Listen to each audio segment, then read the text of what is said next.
Yes, this time, magluto naman tayo ng beef pares. So, ayan yung ating meat at ating tendon. Yan, pinakukulaan ko ng sandali para matanggal yung scum. Then, mag-isa tayo ng garlic, chopped onions. Isa muna natin yan, yung ating aromatic. Then, yung ating star anise, bay leaves, at crushed black peppers. Then, isa lang natin. At ihalo na natin yung ating meat at yung ating tendon. And season natin ng salt, oyster sauce, Chinese cooking wine, tansya lang.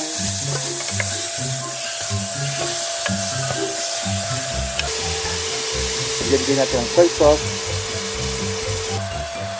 Then water, yung tamang-tamang water na hanggang lumambot siya ay hindi sobrang ating water. Bigyan din natin ng cinnamon powder and 5 spice powder. Simmer natin hanggang lumambot siya. Then after 2 to 3 hours ata yan, malambot na siya. Ihaw natin. Then, timplahan natin yung ating sauce ng sugar, yung tamang-tama lang, huwag masyadong matamis. At palaputin natin using slurry. Is na yan. Pwede lang i-serve. So, ayan yung ating garlic rice. Then, ito na yung ating beef pares. I-garnish lang natin ng ating garlic at leeks. Happy cooking!